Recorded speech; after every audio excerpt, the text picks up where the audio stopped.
Hey there, in today's video we are talking about how do you develop confidence as a grant writer when you have little or no experience. So I've got 7 tips for you on how to approach this.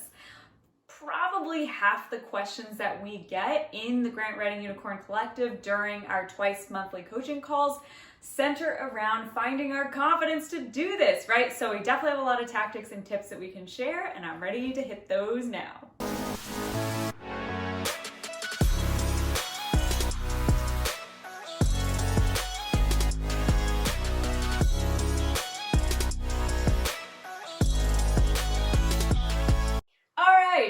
Number 1, here's a reality I need you to embrace. You cannot be comfortable and fulfilled. I know you maybe can't read this, but really, if anything, it's just for me to remember.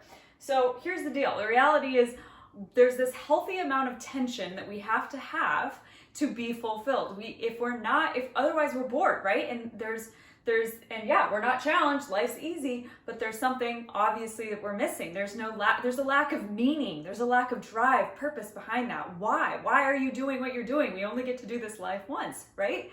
So that's why I just want you to understand that you can't be comfortable and fulfilled. So it's okay that you're uncomfortable learning a new skill. This isn't exactly rocket science, but it's not a walk in the park either, right? So embrace that. You're pursuing a career path that is super fulfilling, but it's not always going to be comfortable. Number 2, start small and build momentum, right? So here's the thing, I've been reading a lot of books about this lately, and I 2 that I would like you to consider picking up. 1, You Are a Badass by Jen Sincero. This was a book that was suggested in our book club that we have once a month in the Unicorn Collective, and also Marie Forleo's book, Everything is Figureoutable, both really good books. But one of the common themes that they share is that you have to start before you're ready, right? And for many of you, I know that you're trying to figure out, how do I go into this full time so that I can quit my other job that's soul sucking, or you can, whatever it is that you want to do, travel more, etc. But the reality is there's going to be a parallel period where you're working your little tush off doing both things. And so it's important that you start small, gain your confidence, get some experience. So as that crescendo builds, then you have momentum, then you have the confidence that follows suit. So the method that we're really, really keen on is start by doing funding strategies for a client, right? So the idea of funding strategy is that it is a roadmap on the top 2 to 5 grants that organization should pursue over the next 12 to 18 months. It's a deliverable that's wonderful, right? It maps out, hey, I did all the research, these are the best grants that we should pursue. It's also highly valuable to anyone that you can go do this work for. So start there. It doesn't involve any grant writing, right? It's just starting small. So that's that. Number 3, lean into your community. Okay, the reality is no one is self-built. No one, right? We all stand on the shoulders of those that believed in us, that helped us cheer us on, helped us get through something that was hard, right? That's the reality. That's everyone. And the people that move faster have really good communities that are backing them up. Fact, right? So lean into your community. If you don't have a community, then figure out where you're going to get one. If you're looking to get into grant writing as a new career change, so whether you want to freelance or you want some experience freelancing that you're then going to land a new job with, we have an amazing community group which you can check out in the Grant Writing Unicorn Collective, links below. But the point is, find a community group that you feel like fits you. We might not be you. If you're a nonprofit grant writer, frankly, I think there could be even a better community that's out there for you, where people are living and breathing nonprofit worlds, right? And that's cool. Find your people, because when you find them, boy, that's when the magic happens. You feel comfortable. You feel like, wow, there's more me's out there. I'm not just a weirdo, right? It's there. So lean into your community. Number 4, confidence is a magnet. So you might not feel it sometimes, but if you can really start finding that confidence within you, it radiates and you don't even realize it's radiating. Here's an example. So when I was 20, I actually dropped out of college briefly, and I wanted to go to Argentina. I didn't want to study abroad because I thought I don't really need to see the library in another country. I want to really experience it. So took some time off, went down there, did that. It was an amazing experience. I was 20, right? I'm traveling by myself, my first real international abroad experience at all, and it was just transformative. It was incredible, not to mention delicious. Steak and dulce de leche, like hello, Argentina is where I'm meant to be. But what ended up happening when I returned really shocked me. I came back and I was treated differently, right? I was treated differently because I didn't realize it, but I was radiating some confidence that I had developed while being down there, being on that trip. And other people were feeling it and they were treating me really well. Like I was getting treated just, I don't know, the whole world shifted. And I couldn't figure out why things had changed, even with people I'd known for a really long time. And it's because I'd found my confidence.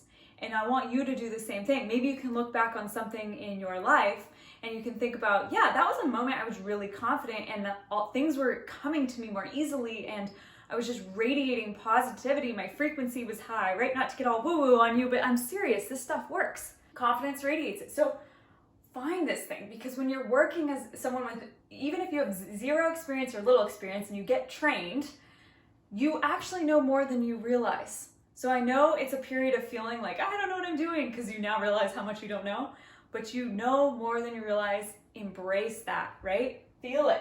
Number 5, have dress rehearsals. So what do I mean by this?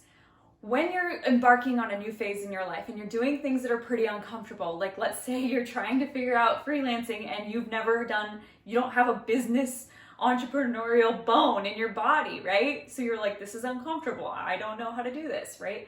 Well, you do. So the reality is I want you just to practice an informational interview conversation. Practice saying, hey, I could provide a funding strategy for you. When you get that language down, and I have, but particularly the funding strategy language, so dialed I can say it the same way every time I'm speaking with a client, right? And you can get to this point too. We actually provide that script in the course. So the idea here is that I want you to do some practice runs. Anybody that's in sales realizes their first couple calls in the beginning of the day are probably getting thrown away. Like they're not good. You don't want to call, you don't want your very best interview when you're seeking a new job to be, it's your first information or your first interview, right? Like you're going to be rusty, a little crunchy. So slow it down and practice. And the more you do it, the better it'll come. It'll get more natural. Seek a learning opportunity from everything that you do. Have dress rehearsals. Okay, number 6, embrace imposter syndrome. Okay, when I first was taught what imposter syndrome is, I presume you all know what it is, right? It's this feeling that I'm a fraud, I'm gonna get figured out, people are gonna know that I'm not a grant writer, that I haven't won millions of dollars, I'm gonna be so exposed, right? So you can choose to be crippled by that, or you can say, hey, I understand this is a part of the process, this is how I have a fulfilling career. I'm just gonna embrace that this is part of the journey, and it's not gonna bother me. Yeah, sure, I get it every once in a while, but on the whole, imposter syndrome is not a problem I deal with, and I want you to get to that same point, right? Because all it comes from is our mindset beliefs around, hey, A, this is normal, B, I can do this, I can totally handle this, everything is figureoutable, thanks Marie, right? So just embrace it, like give that sucker a big warm hug and say, hi, buddy, friend, imposter syndrome, come along for the ride, but you don't get to derail my goals. Okay, number 7, get real paid experience. That is how you feel the most freaking confident. How do you get real paid experience with no grant writing expertise or very little?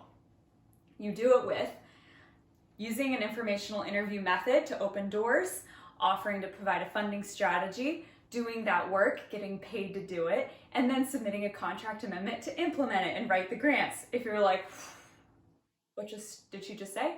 You can go watch the training I'm linking below. It's more than I can go into here, but the idea here is that you can get paid experience having never done this before. And I actually pulled up an example of someone from our program. Let's see if I can get it up here, computer closed, to share this with you. Okay, so Stephanie joined our program, and this is what she had to say. So, hey, I was just on the coaching call, and before I chicken out, She was looking for someone that she could partner with to gain some experience. She says, I'm retired and disabled Air Force. I have degrees in space science, biblical studies, and project experience, or project management, and a lot of experience editing. And then she goes into the topic she's passionate about. Seriously? A space science degree? This girl's a genius, right? And you are too. You have zones of genius that you need to embrace and bring into this grant writing journey with you, right? So she's freaked out, all wondering how she's gonna kind of come out of her shell and really pull off this career change. Well, okay, what'd she do? She shared that in the community group. So she leaned into her community, and no joke, 13 days later, she landed a $2,000 contract to do a funding strategy. Here's the line. It's from Stephanie. I just got my first funding strategy client, $2,000, and she didn't even hesitate. She was so fun to talk to, and I'm excited to see how far she can take this project. Tomorrow is our project planning meeting, and she's pretty sure she's gonna need me to write the grants too. Boom, right? Like, that is such an example of all of this working. On lack of confidence to totally rocking it, right? So you can do the same thing as well, and I hope Stephanie's story inspires you. All right, if you have any other questions, post them in the comments below. If you like our videos, be sure to hit subscribe. And what's the last thing? Oh, be sure to check out the video that we link below. All right, that's it. See ya.